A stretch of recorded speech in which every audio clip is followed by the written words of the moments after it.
Hey.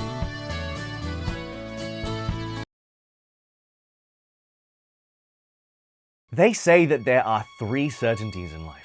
Number 1, the day you're born. Number 2, the day you die. Number 3, the day that Silver lets me go. Stop grabbing me, dude. Stop it, stop it, stop it.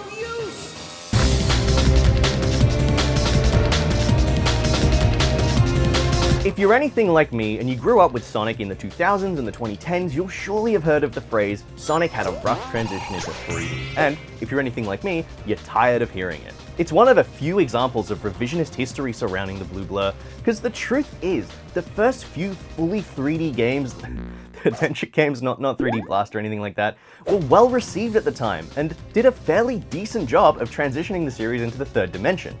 I'm no historian, but I have a suspicion that sometime around the 15th anniversary of the franchise, for some strange reason, public perception on Sonic shifted towards an overwhelmingly negative reception of the series. Not sure why, though.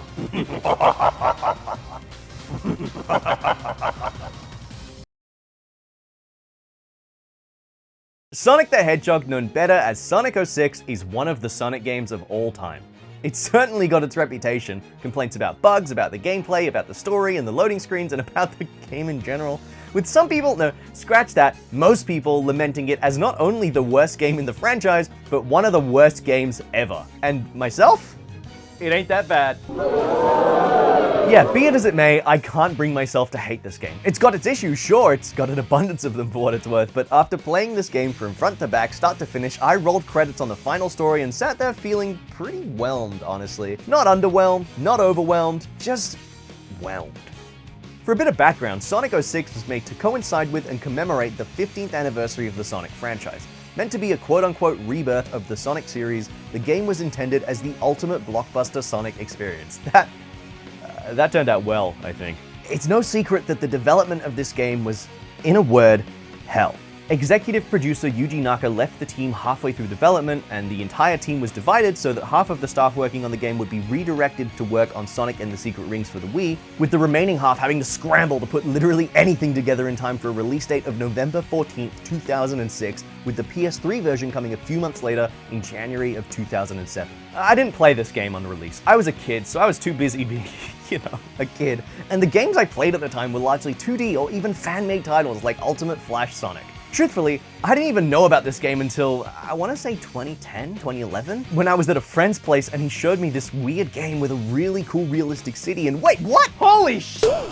And the rest was history. I picked up a copy, I played it, I had a great time. I was like 10, so the stuff that everyone clowns on went way over my head. And recently, for some strange reason, I found myself itching to go back to it. I'm no stranger to 06. I've watched countless videos, retrospectives, even a fan dub or two about it, and believe me, I know about this game's reputation. I know we've got things like Project 06 or the Legacy of Solaris mod, and recently there's been recompilation efforts of the game, which is sick, but at the time of this recording, those recomps aren't done yet. I will say though, it's one thing to play Project 06 or a modded version in an emulator, or even watch gameplay of the game, but it's a whole other thing to actually experience the OG vanilla firsthand. So, ladies, gentlemen, theys and thems, allow me to recount you the tale of Sonic 06. On the PS3 too, which is apparently the worst version of the game. Sonic 06's campaign is split into 4 parts. 3 of them are the Sonic, Shadow, and Silver episodes, individual parts of a branching, intertwining narrative, all culminating in a last episode, where everything reaches its conclusion. The narrative, for all of its interesting choices, is grand and sprawling, and you gotta at least respect the dedication they had in writing it. Sonic's episode is where we begin our adventure. We open on this genuinely gorgeous pre-rendered CGI cutscene showcasing the Festival of the Sun in Soleanna, a location inspired by the real-world city of Venice, Italy.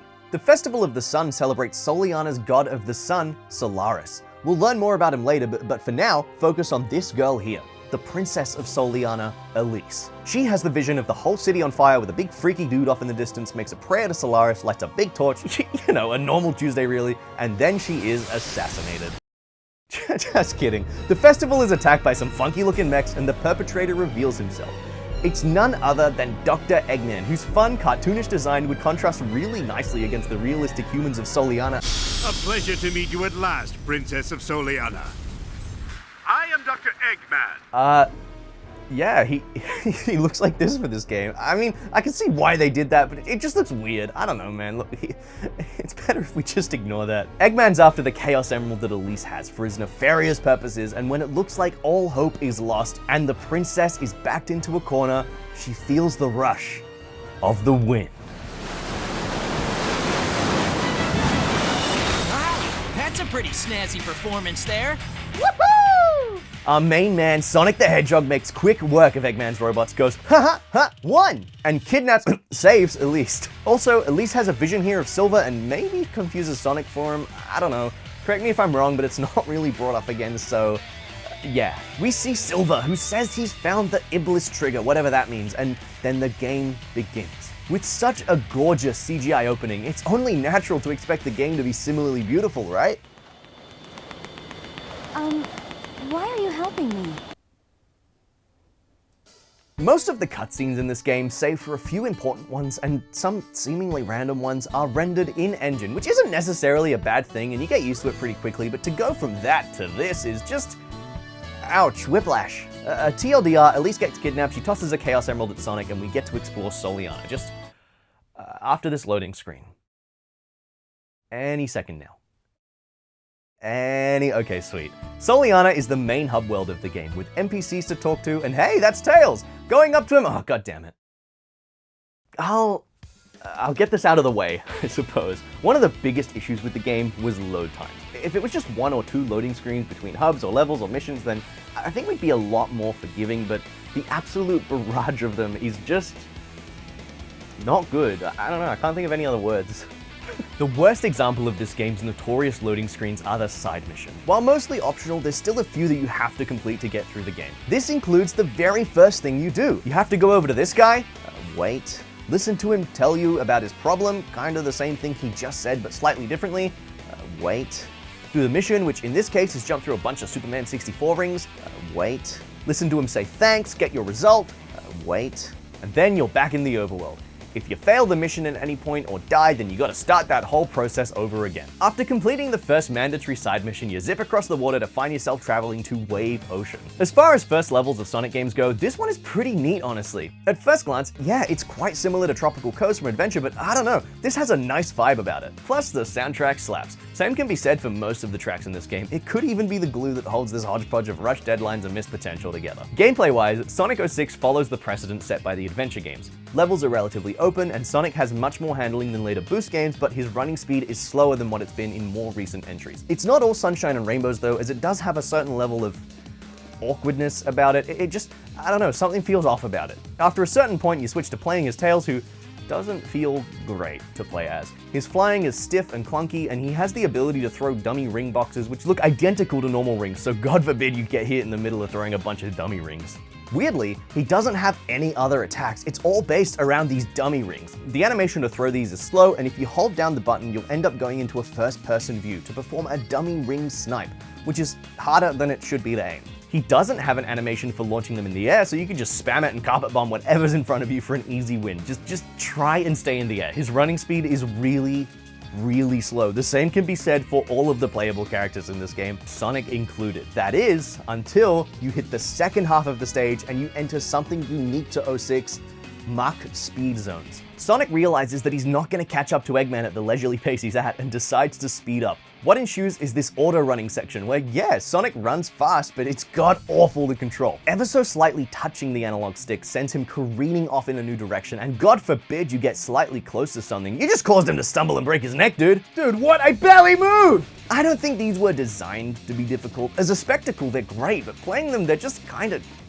difficult. Another thing, also, this game slows down a lot. Without wanting to get too technical, the game's speed is directly linked with its frame rate. When the game doesn't hit its 60 FPS target, which is often, the game slows down. This sucks, and there's not much you can do to fix it beyond just move past the area that's causing your frame drops.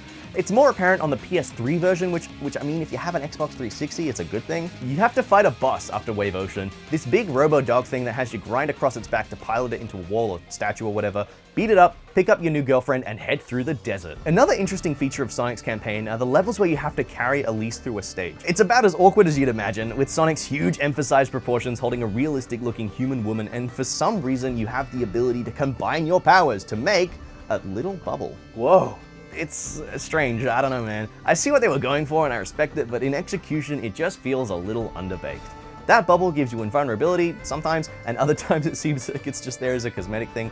Either way, finish the stage and Sonic and Elise have a run through the default Windows XP background and we get to another pretty notorious part of the game. What do you mean, another?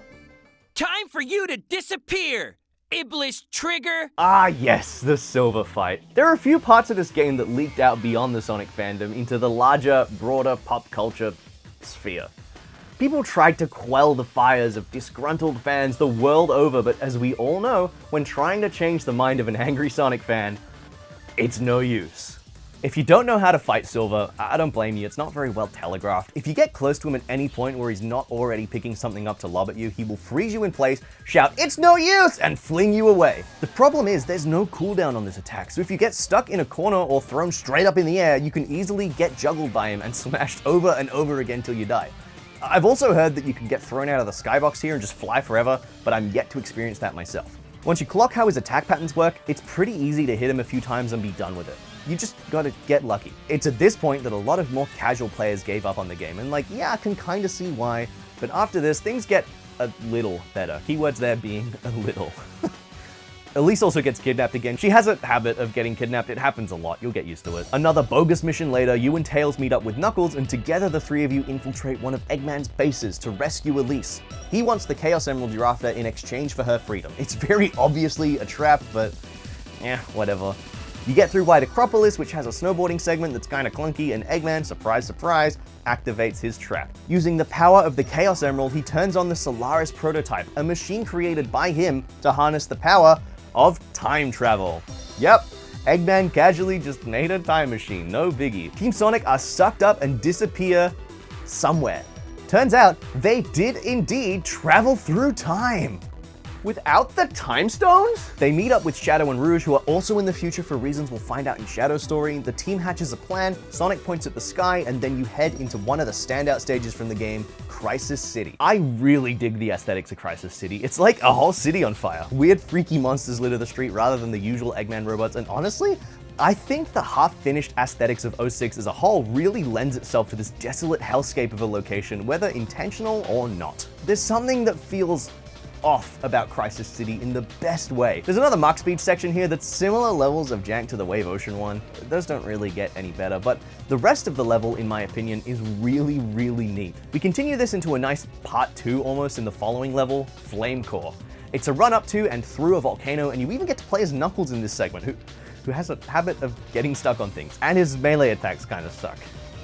Yeah, but he can glide. This is great. Next up is a boss that I didn't really like. Not because it's hard or anything, but because it's just slow. Which I know can be said for a lot of this game, but this one especially was a slog. You fight Iblis, who sometimes is a big freaky monster, but for reasons, he's a big freaky worm in this one. To beat him, you have to hit these floaty glowy orbs and then attack his weak point when he's lured to them. Seems simple, right? Wrong! So much of this fight is just spent waiting, either for platforms to fall or for Iblis to come over to the orb, or even for his RNG to select the right move. I'd say that it holds your momentum, but you don't really have any to begin with, so, you know. You're rewarded with a Chaos Emerald, and Sonic and Shadow use Chaos Control to open a portal back to their time.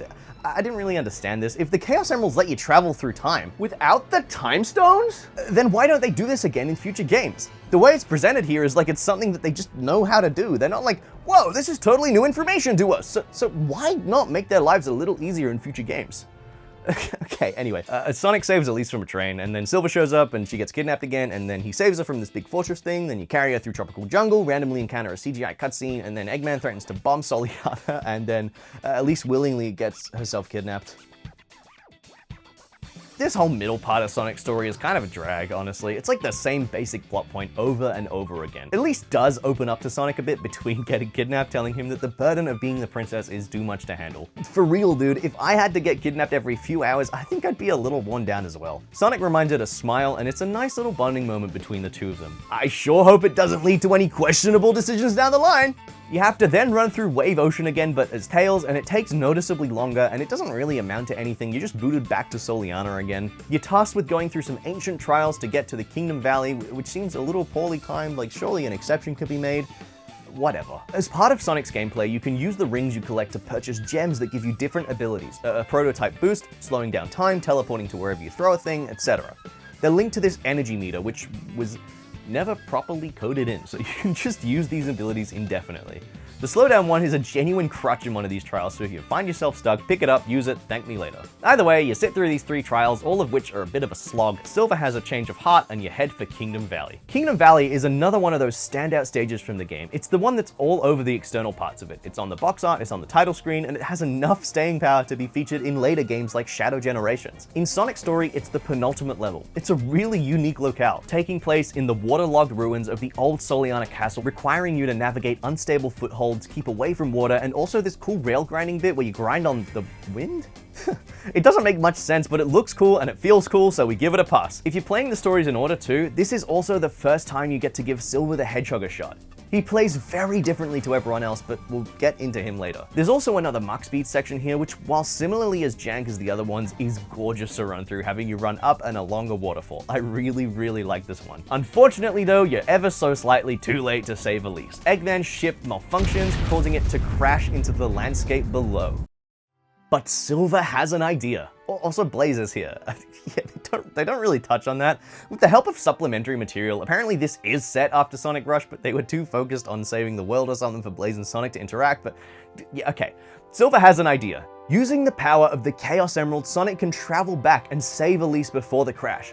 The two of them initiate a dual Chaos control, and Sonic heads back in time. Without the Time Stones? Up next is the final stage of Sonic's story, Aquatic Base. To get here, you need to ring 3 bells around Soleanna, or just cheat and throw the Sky Gem around. Tails and Knuckles follow you here, which is a nice touch. Aquatic Base was once a sunken research facility below Soleanna and Kingdom Valley. However, it's since been transformed into a hidden base for Dr. Eggman. This level has a few neat concepts going for it, like these squishy floating balls you can homing attack, and also has some really awful concepts like this floating ball you have to walk on to get through to another area. I'm not the biggest fan of this level, but I do like the aesthetics.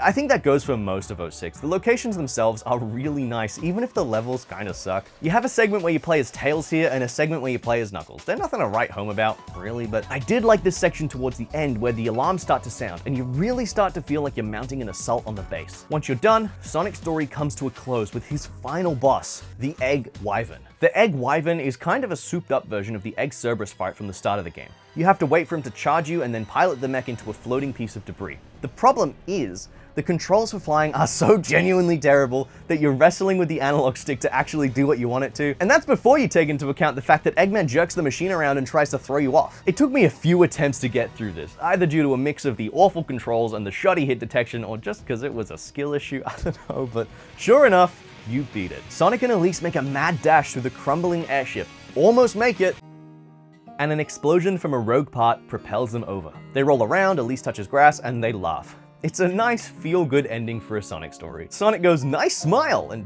winks. That's a little odd, but I'm sure it won't develop into any questionable choices down the road. Sonic and Elise look out over the ocean, and we fade to black. Sonic 06 is... What do you mean I have to do 2 more stories? The Shadow the Hedgehog episode of Sonic 06 opens with Shadow infiltrating Eggman's base to then be told by Gun HQ that there's a trapped agent in there. He agrees to help them out, and we start his campaign in White Acropolis. Shadow's story is interesting because it takes itself much more seriously than Sonic's. It understands that Team Dark are a little older, a little more serious, and it's also where we start to understand that this game is trying to go for something much more grandiose than others in the franchise, for better or for worse. Gameplay-wise, Shadow kind of feels like a nerfed Sonic. He's slower, but he hits harder. You can mash the homing attack button to do a combo that melts enemies, and you can also use his Chaos Spear to stun enemies, when it works, that is. If you fill up the ability gauge, he can activate Chaos Boost, which turns him red, and that's that's kind of it. Apparently it powers up his abilities and lets him do other things and makes him invulnerable, but I don't know, man. I never really noticed a difference in my playthrough. The other thing he has over Sonic is a driver's license. Shadow can pilot vehicles in his levels, which all have some level of weaponry on them for reasons. It's his thing, apparently. They all handle kind of poorly, and the weapons hardly work, and sometimes the vehicles just explode, so, you know. The captured agent you have to rescue turns out to be none other than Rouge the Bat, who plays like a weird mishmash of Tails and Knuckles. She can glide and climb walls, but she attacks by throwing bombs, which operate very similarly to Tails' dummy rings. She feels like a bit of a rush job gameplay-wise, but it's whatever. After vandalizing Eggman's base enough, the two of you chat. Rouge has stolen a funky-looking scepter from Eggman's base. It's all weird and freaky and purple, and it's named the Scepter of Darkness. Yeah, it's probably nothing. You fight the big dog from Sonic's story, which, if the stories are running concurrently, means that Eggman's just got a few of these big-ass dogs running around, and Rouge asks you to escort her to a rendezvous point in Kingdom Valley. Interestingly, to get to Kingdom Valley in Shadow Story, you don't need to complete 3 trials. I was stealing myself for 3 more unskippable BS missions, but it's a pretty straight shot through the hub area. You break a rock, and then you're at the level gate. Cool. Shadow's on a hang glider here. There's another Rouge segment where this happens, and you have to collect keys in a nice callback to the Emerald hunting from Adventure 2, and overall, it's another solid romp through one of my favorite locations in the game.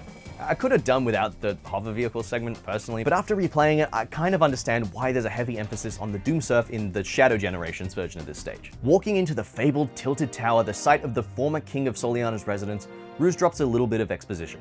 10 years prior to the event of the game, there was an accident from a prototype energy engine which apparently is the reason Kingdom Valley is the way it is. The name of the plan was the Solaris Project. Yeah, the very same Solaris that Elise prays to at the start of Sonic's story. See how things are starting to intertwine? You're attacked by Eggman and the Scepter of Darkness is dropped. It disables the robots and a big glob of oopy-goopy evil stuff is released, landing in Shadow's shadow. Born from Shadow's shadow is this guy, Memphis, Tennessee, Nephilis the Dark, an evil recolor of Shadow who was kind of envisioned as an evil recolor of Sonic, but you know what? It's whatever. He says that he owes Shadow and offers him a one-way ticket to oblivion.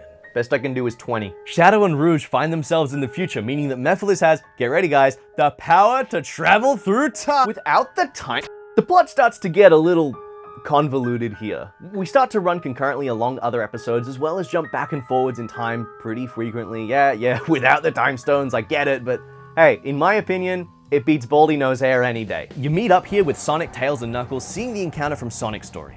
I would have liked to see alternate cutscenes, maybe sharing more details on the characters your episode is focused on, but seeing as the game had a development time of like 3, it makes sense that it would be the same cutscenes as before. You explore Crisis City, this time from Shadow's perspective, and come across E123 Omega seemingly in hibernation. Shadow falters for a sec here, and it's nice to see that he cares, like, genuinely. At this point in his overall development, he's still a bit of a loner, but you can tell that Team Dark are his closest friends. There's nothing more we can do for him though, so we march onwards, through Flame Core. It's another level that's pretty similar to Sonic's, but it's no biggie. I don't know if it's a hot take, but I actually kinda dig the slightly different takes on the same levels. It's a nice, organic way of increasing replay value. Just ditch the cars, please, no one likes them. You then have to fight Iblis as a big worm again. Ugh. It's literally the exact same boss as Sonic's episode, copy-pasted. After 300 years of forced waiting, you give him a good walloping and are rewarded with a Chaos Emerald. You open a portal with Sonic and the gang travels back through time without, except for Shadow, who chases after Memphis.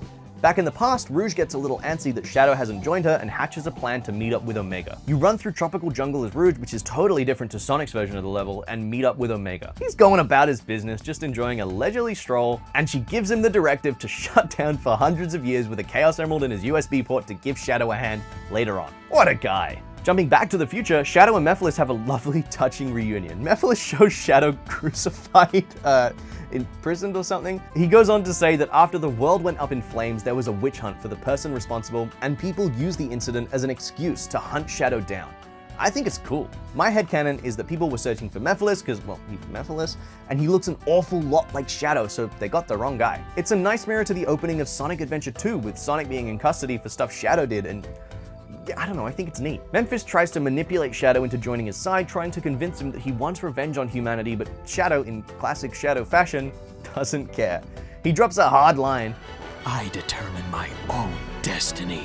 which seems to piss Mephiles off enough to go freaky mode and want to scrap. That scrap is pretty fun, honestly. It's the first unique boss of this episode and takes advantage of Shadow's abilities. You have to attack all these clone thingos to build up your action gauge and use Chaos Boost to draw Mephiles out of your shadow. After that, it's a pretty simple fight, but it did take me a few minutes to clock that that's what I was supposed to do. I don't know, it was simple but effective. After beating him, you then lose in the cutscene but are then saved by the one and only E123 Omega. The standby operation is complete and he's now ready to assist our boy Shadow in kicking Mephiles' ass. Omega is probably the most unique side character out of all of them. He specializes in ranged attacks and it took me a couple of goes to get used to his control style. It's cool though, and a really neat change of pace from a reskinned Sonic or a reskinned Knuckles. He's fun to play as. I mean, he's not perfect. I would have liked a reticle or some kind of way of knowing what you were targeting like Gamma in Adventure 1 or Tails and Eggman in Adventure 2, but what are you gonna do? You beat Mephiles, travel back in time and meet up with Rouge. Shadow heads to Radical Train, which, I don't know man, I'm not really a fan of the whole train gimmick on the level, not to mention the motorbike segment at the end really sucks and the bike blew up on me a couple of times, and you come across Silver trying to throw hands with Sonic. Shadow goes to step in, don't do it dude, and you are faced once more with a boss fight against Silver the Hedgehog. Oh man. I was a little more prepared for this one. He's pretty much the exact same fight as Sonic's story, but with some new verticality around the arena. Same attack pattern, same BS grab mechanic, but not too tough of a fight. After one of the best moments in the game, the two of you initiate a dual chaos control and open a portal. Jumping into the past, the graphics are better apparently, but we also start to see some more of Soleanna's history. The accident from 10 years before the main events of the game plays out in front of us. This is the Solaris project, and this is the Duke of Soleanna, Elise's dad. That's Elise also. They're trying to control time. The project doesn't go very well, they don't have the time stones, and the flame of Solaris splits in two. The big fireball is Iblis, and the oopy goopy stuff is Mephiles, confirming that they're two halves of the same guy. Forming a truce with Silver, the two of you head through Aquatic Base. It's still got the same weird ball segments, and also Shadow can ride a bike indoors, which would greatly upset Professor Oak, but whatever. Interestingly, or I suppose it makes sense actually, the enemies here are all Iblis creatures, not mechs. Anyway, Shadow seals Mephiles inside the Scepter of Darkness, and Silver walks out of the building with an unconscious Elise. They drop her off along with the scepter and head back to the future, the present, I don't know man, it's confusing. Shadow meets up with Rouge and tells her to access Gun's database for info on the Scepter of Darkness. Earlier in the story, she asked Gun for info on it, so I think that means that this is before then, and Shadow is meeting up with her out of order, maybe? You fight a few weirdos in Soleanna, spawn in the Scepter of Darkness by chaos spearing a few pillars, which is quite anticlimactic, but whatever. There's also a line here where the actor redid the take halfway through and they kept it in for some reason, which is funny. Shadow, E123 Omega has engaged Mephiles. Head to the Wave Ocean, head to Wave Ocean. Agent Shadow, E123 Omega has engaged Mephiles. Head to Wave Ocean immediately. Also, Omega and Mephiles are engaged apparently, congrats! Wave Ocean as Shadow kinda sucks, but at the end, Mephiles reveals that Omega is reprogrammed in the future to be the one that hunts and captures Shadow, so the wedding's off? That's a bummer. That also bums Omega out, the reprogramming, not the wedding. Rouge reassures Shadow that she'll always be by his side. Beat up a few more freaks and head for the desert. Mephiles has been tracked here, searching for the Chaos Emerald that hides within the ruins. Apparently, he needs one to join with Iblis against him. So that's fun. You make your way through Dusty Desert on a pretty sucky hoverbike segment through a kind of okay Omega segment and then a kind of normal rest of the level, and then face off against Mephiles the Dark, the final boss of Shadow's story. He's already made it to the Chaos Emerald and he's still trying to get Shadow to join him. Bro is persistent. Shadow sees right through it though and calls him out for only wanting to fuel Iblis. The final fight with Mephiles is similar to the other one. The first goal is to build up your Chaos boost, but instead of beating up a bunch of little dudes, instead it's a few big dudes. At that point, you just wallop on him for a bit till he dies. It's pretty easy. Mephiles the Fraud. I am forever. I am invincible. Oh, Mephiles the whiny bitch. The Scepter of Darkness isn't enough to contain him this time. Thanks to absorbing Shadow's likeness, Mephiles is stronger now. Using the Chaos Emeralds, he summons an army of clones and taunts Shadow. Why fight at all? Why risk his life for those who will persecute him later? And here we see Shadow's unfaltering will, removing his limiter rings and vowing that if the world chooses to become his enemy, he will fight, like he always has. That's the fucking coolest thing I've ever heard. Rouge and Omega ready to follow him to the ends of the earth, get ready. Together, Team Dark carve a path through the army of clones towards a brighter future. Shadow's episode in 06 is easily one of the stronger narratives in the series. It grapples with themes of identity, belonging, and staying determined in the face of overwhelming odds. It's a fan favorite, and for good reason. It takes the foundation set by Sonic's story and deepens it. There's one more main story though, and it is divisive to say the least. The character themselves, great, wonderful, a gem. The gameplay?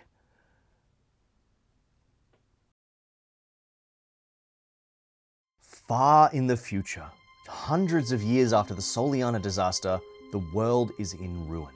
A harsh, bleak place where survivors live in eternal darkness. One such survivor is Silver, a gifted young hedgehog with the unique ability to harness psychokinesis, granting him the power of levitation and the capability to move objects with his mind.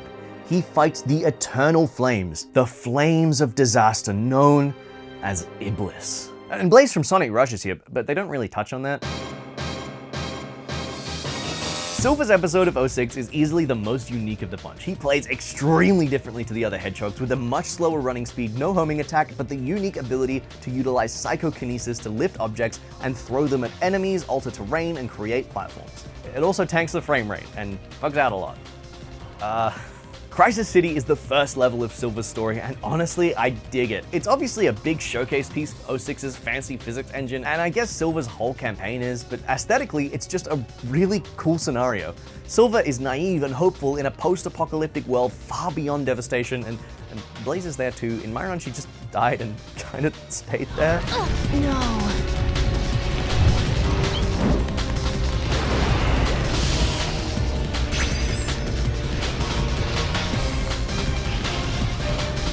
Silver can levitate, which is tied to his action gauge, but you can mash the jump button and cheese most gaps. It's pretty neat, but loud. One of the problems that I have with Silver's gameplay personally is just how slow everything is. His running speed, the fact the game tanks in frame rate and goes slow-mo, and how his levels are intentionally designed to be more platforming and puzzle-focused all culminate in kind of a slog, honestly. But randomly, they give you the fastest character in the game. Yeah, according to a comment I found on Reddit, so take this with a grain of salt, Blaze the Cat is faster than Sonic the Hedgehog in a game titled Sonic the Hedgehog. Also Omega, apparently.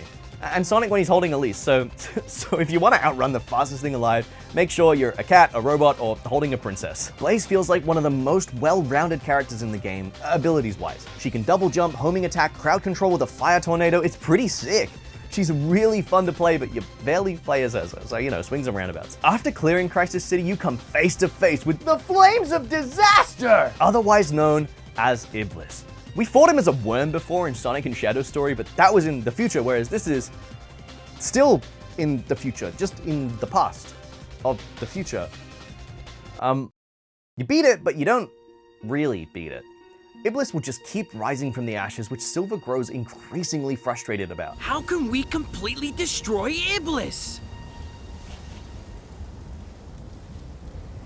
By knowing the truth, of course. Mephiles is back! This is after Shadow awakens him, but before he goes freaky mode. His eyes are still all strange and part lizard here. He talks of the solution to fix their problems. Address the source.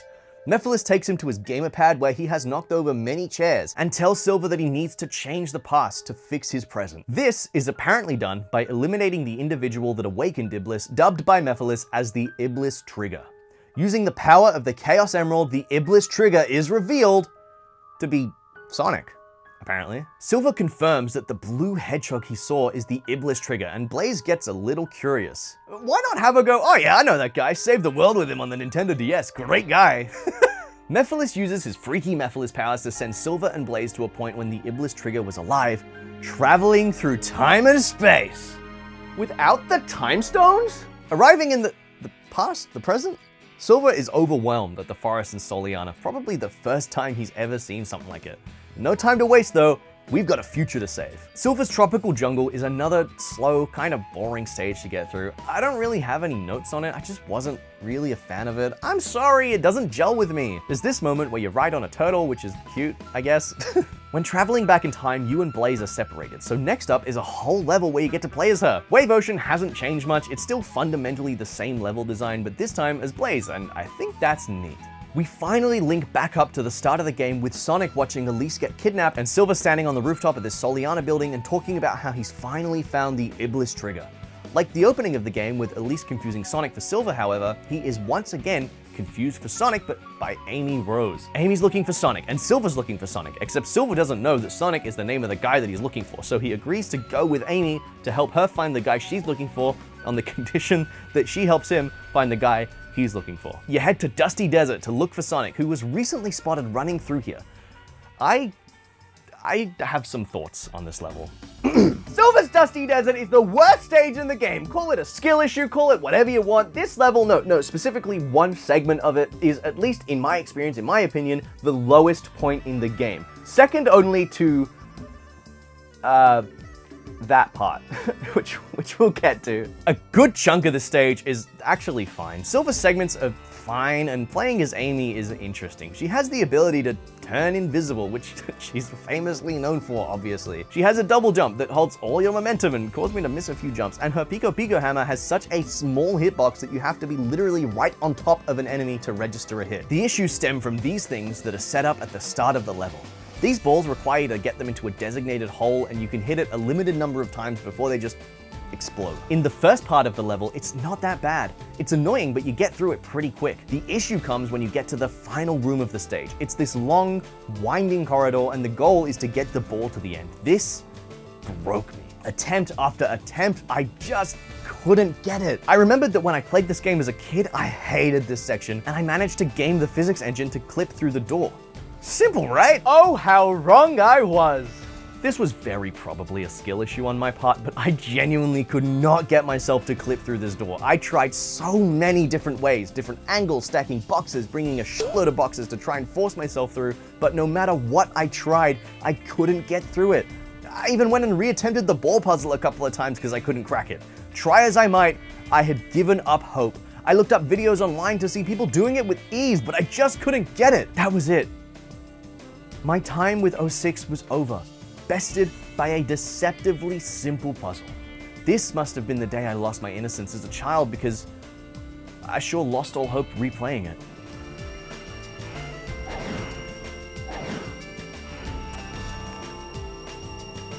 First try! Let's move on. As some kind of cosmic reward for getting through Dusty Desert, you are brought face to face with Sonic the Hedgehog himself. But this isn't your regular encounter with the blue blur. This is the fabled boss fight, the very same one that scared people away from the game, except this time, you're the one in control. Doesn't look like you're here to talk. You can pick Sonic up with the very same "it's no use" move that infuriated people the world over. You can throw chairs and tables at him. Some call it a gaming journalist's dream. I call it the Sonic fight in Silver's episode of Sonic 06. Amy steps in and stops you from dealing the final blow, and Sonic runs off.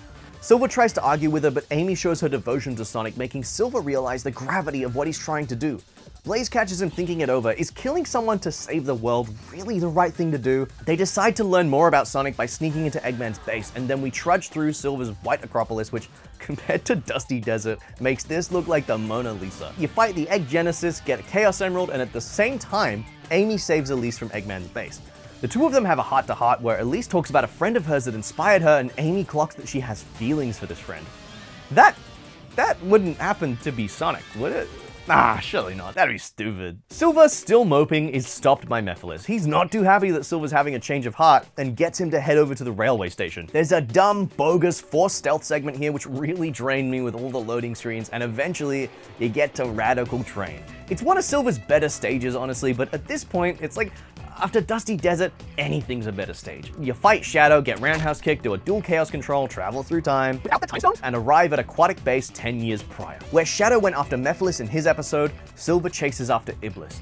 Aquatic Base still kinda sucks, but is a cool location, and once you get to Iblis, things start to click a lot more. The Duke of Soleanna, carrying the unconscious Elise in his arms, uses the power of a Chaos Emerald to seal Iblis inside of Elise. He tells her not to cry no matter what happens, otherwise it will unleash Iblis. Then he dies. It opens Silver's eyes to the truth. Sonic isn't the Iblis trigger after all, Elise is. Shadow and Silver meet back up, open a portal, and Silver gives Elise the Chaos Emerald as a lucky charm, linking it back, forwards to the opening of the game when she has that very same Chaos Emerald. It's all connected. Arriving back in the past for Silver, he spots Blaze, who talks of Elise and Eggman going to meet up after his threat, which places us at about Kingdom Valley in Sonic's story. No way! We see Silver's change of heart cutscene again, now knowing the context behind it, and get into Kingdom Valley. It's good, it's fun, and you can play as Sonic in it, which made me happy. It continues to be probably the strongest level theme in the game, along with Crisis City. Of course though, you're too late to save Elise, Sonic gets upset, you open a portal, Blaze aura farm, Sonic goes back in time, and you and Blaze go back to the future. Silver's final level is Flame Core, which has this pretty neat segment where you have to take cover from Iblis's shockwave things, and then finally face off against the final boss of Silver's episode, Iblis. It's kind of a repeat of the first one, except this time you have to jump over some energy blasts. For his final attack, he lobs this huge ass ball at you and you catch it and lob it back, no biggie. Silver, following what he learned from the Duke of Soleanna, tries to seal Iblis inside of his soul, sacrificing himself for a better tomorrow. It doesn't go well. Iblis rejects him, poor guy, but Blaze steps in. She says that her soul is already alit with flames and grabs the emeralds off of Silver. In doing so, she becomes the one to seal Iblis and asks Silver to make it quick. He struggles to bring himself to do it, claiming that he wouldn't know what to do without Blaze, and in response, she calls him naive and does it herself. And dies, I think. No, she's sent to another dimension, apparently. The skies part, revealing the sun for the first time in hundreds of years. Silver watches alone as we fade to black. You know, despite the gameplay, despite Dusty Desert, I actually really dig Silver's story. It's the story of a naive young kid trying his best to do the right thing. And it fits right in with the campaigns of Sonic and Shadow, and Dreams of an Absolution is also a super underrated theme. Because of Silver's campaign in 06, he's one of my favorite characters in the whole franchise. He's just cool. Anyway, that is the 3 main campaigns of the game covered, and that is Sonic 06. Ah, did I get ya? There's actually one more episode that unlocks after beating all 3 of the main ones. A last episode, a final story that ties everything together to conclude it all. It's all been building to this, for better or for worse. The last episode, again, unlocks after beating Sonic's, Shadow's, and Silver's storylines. You don't need to collect any hidden items like these silver medals that I genuinely don't know the use for, just roll credits on each of the 3 campaigns. It opens with Mephiles in the Soleanna forest gazing over a purple Chaos Emerald. Sonic and Elise wander through the plains, presumably right after their escape from Eggman's ship, and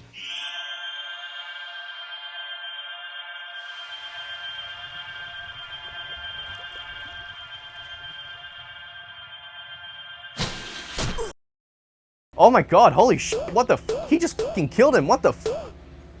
No! Yep, Sonic dies, just straight up, like that, popped, clipped, double pumped. I mean, hey, points for starting strong.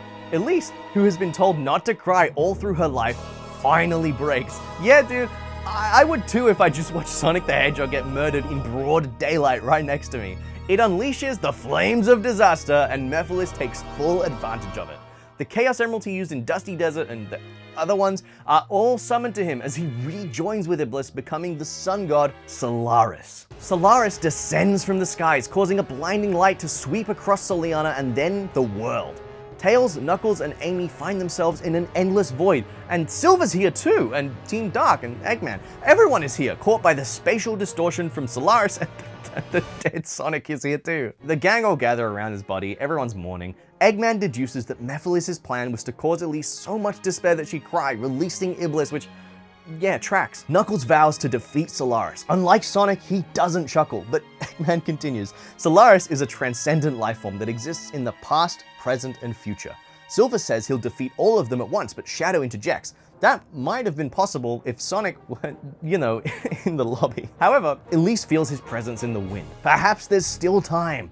If they can use the power of the Chaos Emerald, they can bring him back and stand a chance against Solaris. Eggman becomes Sans Undertale and we go into his eye. He's tracked the emeralds to the far corners of this void, and the team vows to split up and get it done. Everyone rallies together and Knuckles runs the wrong way as we start the final stage of this game, which is titled, quite fittingly, End of the World. End of the World is a neat stage that takes you through the main locales of your whole adventure, where you play as most of the main cast to get the Chaos Emeralds to bring Sonic back. It feels like a last hurrah for all of these characters, and it still introduces fresh ideas. These big freaky circle things suck you in, and you have to touch these orbs to reset that. If you touch one of those circles, it's an insta-kill, so don't. Once you have them all, the final sequence of the game begins, which contains a moment that the franchise has not been able to escape from ever since it happened. That can't be that bad. With the 7 Chaos Emeralds reunited, Elise makes a prayer. She prays to cleanse her father's sin and to speak to Sonic once again. Hang on just a sec. Through the power of the emeralds, the rainbow of gems, including clear as a color too, she makes the ultimate choice. Sonic, come back. To me. To us.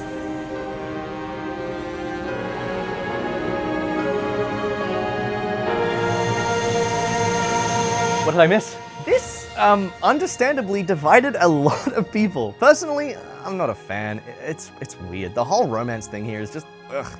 I'm with Knuckles here. He's in the background looking a little traumatized, but unable to look away. Yeah, it's kind of like that. And it's just a cherry on top of all of the strange things that led to this game having the reputation that it does. However, in the context of the story, this moment does its job and brings Sonic back from the dead. Revived as Super Sonic, he understands what he has to do. Approaching Shadow and Silver, he reaches out to share his energy, the two of them transforming into Super Shadow and Super Silver respectively. The 3 Super Hedgehogs take off for the final fight.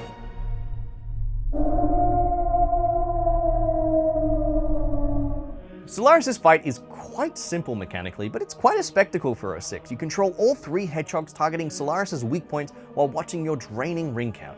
After enough damage, he goes down. Is it over? No, it's not over yet. I guess it's not gonna be that easy. Phase 2 of Solaris is so cool. The orchestral remix of the game's main theme kicks in and you know we're in the endgame. Sonic, Shadow, and Silver all get great moments here and you feel that it's well and truly the final boss. It's all been building to this. The 3 of you join forces and send Solaris packing. I'll release you from the chains of your past. I will protect the future. The present day, the here and now that you've stolen, time to take it back! Attacking Solaris in the past, the present, and the future all at once, Sonic, Shadow, and Silver deliver blow after blow to the immortal Sun God. Attacking his core, his consciousness directly, the root of all your problems, you deliver the final blow and complete the game. Solaris explodes into a bajillion pieces, the gang all celebrates, and they all watch on as the blinding lights envelop them. Solaris' light shrinks into a single tiny flame. Elise and Sonic see a younger version of Elise and the Duke talking about the flame of hope. Solaris, once. After they leave, the present-day Elise and Sonic walk up to it. Elise ponders. If they put out the flame, Solaris will never exist and they'll never have to worry about the flames of disaster. It seems like the right thing to do, but it comes at the cost of undoing everything they had just been through. Sonic and Elise would never meet. Good. Sonic considers this, the two of them not. They know what must be done.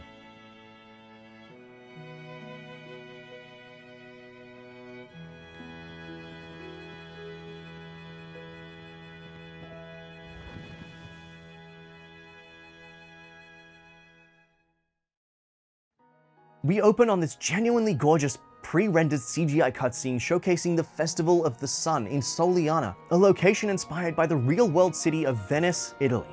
The Festival of the Sun celebrates Soleanna's god of the sun, Solaris. The princess of Soleanna, Elise, greets the city. A familiar blue hedgehog watches on and causes a gust of wind to blow a feather out of the princess's hair. She stands watching. Must have been the wind, and yet it felt so familiar somehow.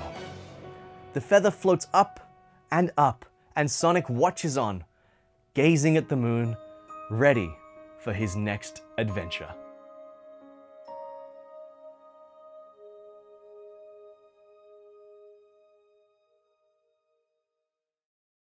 That is Sonic 06, everyone. It's alright, I guess. I understand why it got the hate that it did, but you know what? Underneath all the bugs, all the loading screens, all the convoluted plot points, and the questionable story choices, I think there's something there. Despite everyone clowning on this game for nearly 2 decades, those of us that played it before we had our opinions soured by others on the internet, whether we were fans of the series or just younger, we saw what it was trying to do. We saw the potential. This game has somewhat of a cult following these days. If it truly had 0 redeeming qualities, I don't think it would. I mean, I didn't even touch on the multiplayer mode. It's janky, but playing it with friends is genuinely fun through all the pain. If this game was as universally hated as some people would have you believe, there wouldn't be things like the recompilation efforts or Project 06, a full ground-up remake by just one guy that takes everything that was good about the game and iterates and improves upon it to the point where a lot of fans consider it to be one of the best games in the series. And you know what? Props for trying. For all its flaws, it was ambitious and it was grand, and I don't think we've had a grand overarching narrative in the Sonic series on the same scale since. I don't know if I'd go so far to call it Sonic Adventure 3, but when you look at the development of this game and all of the real-world factors surrounding it, it's somewhat of a miracle that they managed to cobble something together at all. It ain't that bad. It ain't that bad. You may have bested me, but you have yet to fight the true final boss of my game. Silver's dusty desert ball puzzle, remade from the ground up!